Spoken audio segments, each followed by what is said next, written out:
आज की इस महत्वपूर्ण बैठक में मेरे साथ उपस्थित श्रीमान ज्योतिरादित्य सिंधिया जी, डोनर और दूरसंचार मंत्री श्री माणिक शाह जी, मुख्यमंत्री त्रिपुरा श्री प्रेमा खांडू जी, मुख्यमंत्री अरुणाचल प्रदेश, मेरे साथी मंत्री श्री सुकांतो मजमूदार जी, गोविंद मोहन जी, गृह सचिव जी, श्री चंचल कुमार जी, सचिव वित्तीय सेवा विभाग श्री एम नागराजू जी, श्रीमती वंदिता कौल, सचिव पोस्ट, और आज यहाँ पर उपस्थित इस सेमिनार में उपस्थित सभी प्रमुख बैंक्स, वेंचर कैपिटल फंड और वित्त पोषण से जुड़ी हुई सभी संस्थाओं के प्रतिनिधिगण, आप सभी का मैं आज मां त्रिपुरा सुंदरी की धरती पर स्वागत करता हूं। यहां पर बैंकर्स कॉन्क्लेव 2024 उसका एक ध्रुव वाक्य लिखा है, सुखस्य मूल धर्म, धर्मस्य मूल अर्थ। ये महान चाणक्य का उद्घोषित सिद्धांत है। इसका मतलब व्यक्ति से जोड़कर नहीं है, राष्ट्र से जोड़कर है। कौन से राज्य और राष्ट्र सुख और शांति से जी सकते हैं, तो वही राज्य और राष्ट्र सुख और शांति से जी सकते हैं जिनके नागरिक धर्म से युक्त हो। धर्म यहां रिलीजन के रेफरेंस में नहीं है, धर्म यहां कर्तव्य के रेफरेंस में है। जिस राष्ट्र के नागरिक कर्तव्य पथ पर चलते हो, वही राष्ट्र सुख और शांति से रह सकता है। मगर उन्होंने आगे भी एक सूत्र कहा है, धर्मस्य मूलम सुख अर्थ।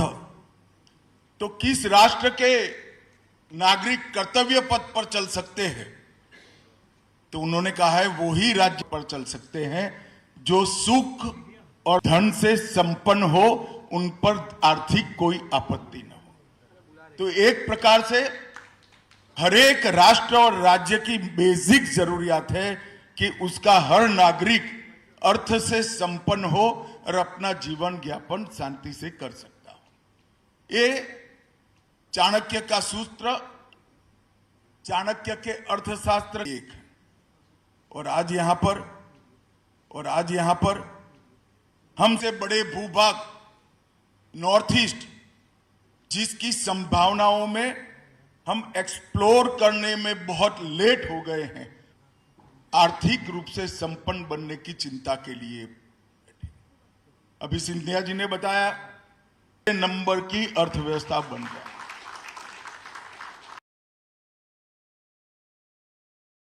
देश के लिए पर्याप्त है क्या? ये पर्याप्त नहीं। जो 2 करोड़ 3 करोड़ 5 करोड़ की आबादी वाले देश है, उसके लिए पर्याप्त हो सकता है, क्योंकि वहां जीडीपी बढ़ना, अर्थव्यवस्था बढ़ना सीधा सम विकास की ओर जाता है, क्योंकि आबादी छोटी है। मगर 140 करोड़ की जनसंख्या और इतनी विषम भौगोलिक स्थिति वाले देश के लिए अर्थतंत्र का बढ़ावे के साथ साथ हर क्षेत्र से वाला है। आने वाले 25 वर्ष में नॉर्थ ईस्ट के वित्तीय समावेशन और आर्थिक विकास दोनों दृष्टि से भारत का गेटवे बनेगा, नए कीर्तिमान रिकॉर्ड स्थापित करेगा। आने वाले 25 साल नॉर्थ ईस्ट भारत का विकास का गेटवे बनेगा, पूरे देश का विश्वास का गेटवे बनेगा, और अब मैं कह सकता हूं नॉर्थ ईस्ट निर्यात का भी गेटवे बनने वाला है। ये मैं आगे आपको एक्सप्लेन करूंगा। और इंफ्रास्ट्रक्चर के निर्माण में भी नॉर्थ ईस्ट पूरे रिकॉर्ड तोड़ेगा, इसका मुझे बहुत विश्वास। और आज जब आप सब लोग नॉर्थ ईस्ट बैंकर्स कॉन्क्लेव 2024 के लिए एकत्रित हुए हैं, तो इस जीवंत क्षेत्र के अंदर फाइनेंशियल इंक्लूजन, इकोनॉमिक डेवलपमेंट और विकास, इंफ्रास्ट्रक्चर के विकास के लिए आपकी सहायता चाहिए और आपका संवेदनशील नजरिया चाहिए। मित्रों, कॉन्क्लेव का यहाँ पर 3 सत्र हुए हैं, 2 हुए, तीसरा शायद अभी होने वाला है।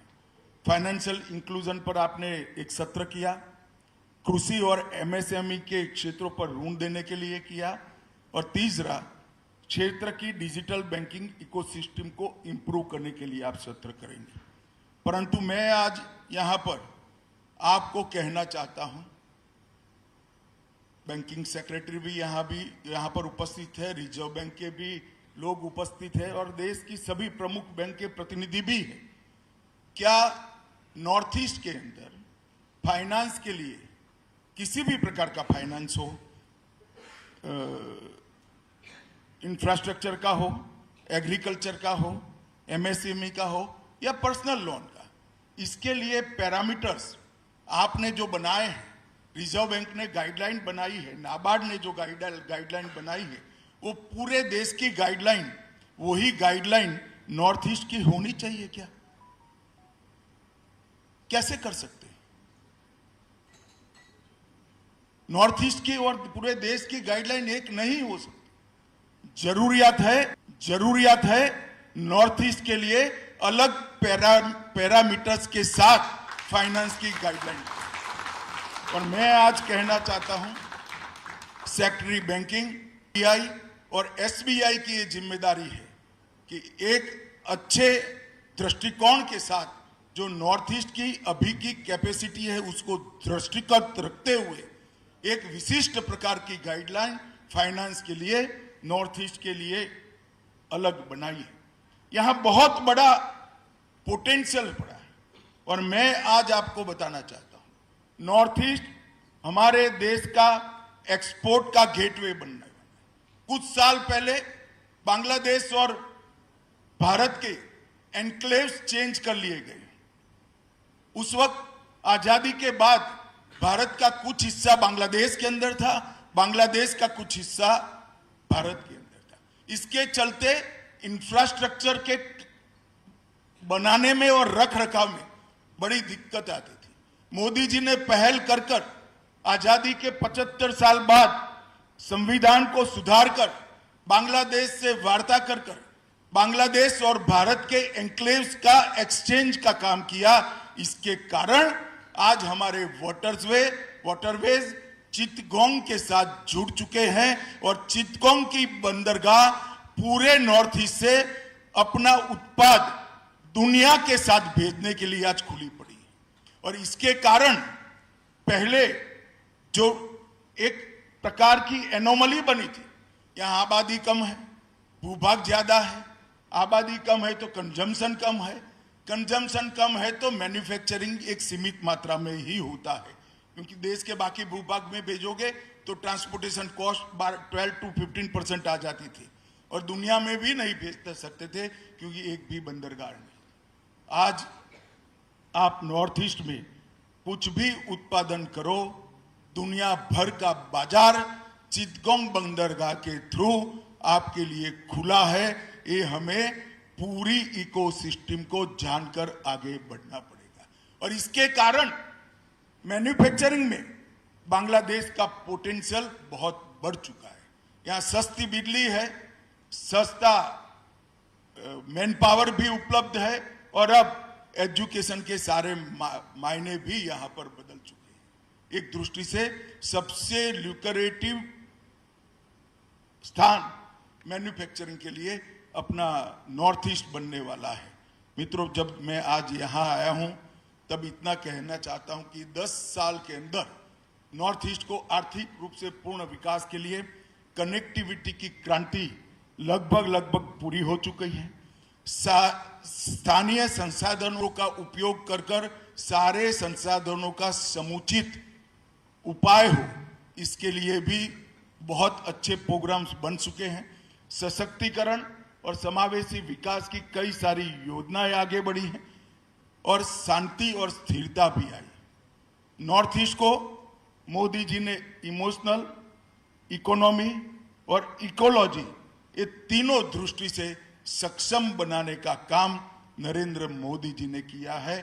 और पिछले 10 साल अकेले नरेंद्र मोदी जी 65 बार नॉर्थ ईस्ट में आए हैं और 10 साल में 700 से ज्यादा सेंट्रल मिनिस्टर ने नॉर्थ ईस्ट के अंदर अपनी रात बिताई है।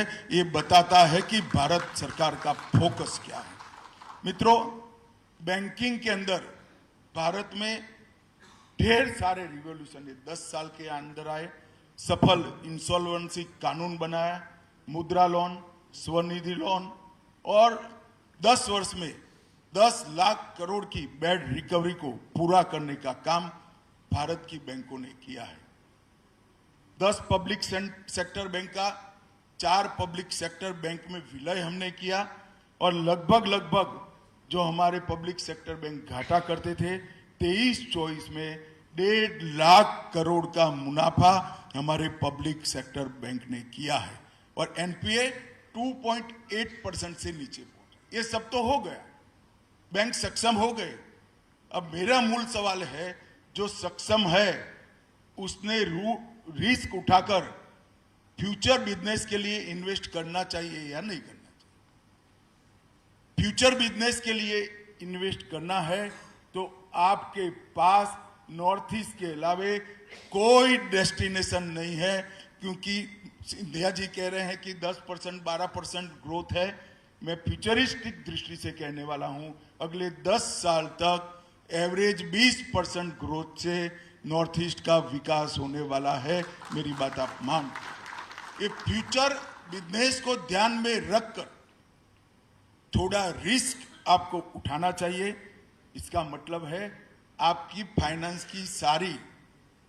फाइनेंस करने की सारी पॉलिसी को थोड़ी लचीली बनाकर यहाँ के क्षेत्र, व्यक्ति और उद्योजक को एक अच्छा पैकेज देकर आगे बढ़ाना चाहिए। मित्रों, यूपीआई का भी यहाँ सबसे बड़ा फायदा यहीं पर होने वाला है, क्योंकि इतने बड़े भौगोलिक रूप से विषम क्षेत्र के अंदर 95 करोड़ से ज्यादा इंटरनेट उपभोक्ता है और 92 करोड़ से अधिक ब्रॉडबैंड के यूजर हैं। भारत के 95% गांव 3G और 4G कनेक्टिविटी से युक्त हो चुके हैं। मैं 95% गांव पर बहुत थ्रस्ट देना चाहता हूं। इसका मतलब है नॉर्थ ईस्ट के अंदर भी 80% कनेक्टिविटी पूरी हो चुकी है। नॉर्थ ईस्ट के अंदर ढेर सारे इंफ्रास्ट्रक्चर के काम हुए। आज पूरा नॉर्थ ईस्ट के अंदर ढेर सारे इंफ्रास्ट्रक्चर के काम हुए। नॉर्थ ईस्ट का हर कैपिटल रेलवे और एयर दोनों से जुड़ चुका है। 20 से ज्यादा वाटरवेज बन चुके हैं और यहां शांति भी प्रस्तापित हो गई है। मित्रों, आने वाले दिनों में बहुत सारे इंडस्ट्रीज यहां आने की संभावना मैं देख रहा हूं। टाटा का 27,000 करोड़ का सेमीकंडक्टर का प्रोजेक्ट वो बताता है कि नॉर्थ ईस्ट के पोटेंशियल को एक्सप्लोर करने के लिए बड़े बड़े उद्योग समूह भी आगे बढ़ रहे हैं। 50,000 मेगावाट जल विद्युत की क्षमता यहां पर अभी एक्सप्लोर करे बगैर की पड़ी है। ब्रह्मपुत्र का कभी समाप्त न होने वाला पानी आधे देश को सस्ती बिजली पहुंचा सकता है और ऑर्गेनिक खेती का मार्केट भी 1.50 लाख हेक्टर यहाँ ऑर्गेनिक खेती होती है, जो विश्व का एक साथ सबसे बड़ा समूह। इसके लिए भी विश्व का बाजार हमारे लिए खुला है।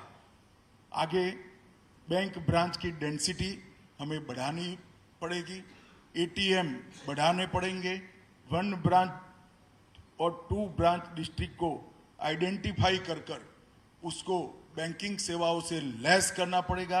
अनबैंक्ड विलेज को आइडेंटिफाई कर पोस्ट और बैंकिंग सेवा से युक्त करना पड़ेगा और सारे डीबीटी नॉर्थ ईस्ट के नागरिकों के पास करप्शन के बगैर पहुंचे और बैंक के माध्यम से वहां विकास भी पहुंचे, ऐसी व्यवस्था करनी पड़ेगी। मित्रों, आज गृह मंत्रालय के गृह मंत्री के नाते मैं नॉर्थ ईस्ट काउंसिल का, एनईसी का चेयरमैन, मैं इसलिए आपको नहीं कह रहा, मैं समझता हूं बिजनेस पोटेंशियल कहां है, मैं बैंकिंग भी समझता हूं। मेरे शब्द पर भरोसा रखना, सबसे ज्यादा पोटेंशियल नॉर्थ ईस्ट के अंदर है और जरूरत है नॉर्थ ईस्ट को आंकड़ों से नहीं संवेदना से देखने की। इसके विकास हर ये बिजनेस का काम नहीं होना चाहिए, राष्ट्रीय दायित्व का काम होना चाहिए। ये समझकर एक सहानुभूति की दृष्टिकोण से ये विकसित हो रहे क्षेत्र को पूर्ण विकसित बनाने के लिए सभी बैंकर्स आए, मोदी जी के हाथ मजबूत करें और नॉर्थ ईस्ट के हर एक राज्य के अंदर के पोटेंशियल का 100% एक्सप्लोर कर विकसित भारत बनाने की दिशा में आगे बढ़े। यही आप सबसे अपील और अभ्यर्थना भी है। मैं फिर एक बार आप सब नॉर्थ ईस्ट के विकास को अपना दायित्व समझिए, ऐसी बात कर मेरी वाणी को विराम देता हूं। वंदे मातरम, भारत माता की जय। धन्यवाद सर आपके मूल्यवान शब्दों के लिए।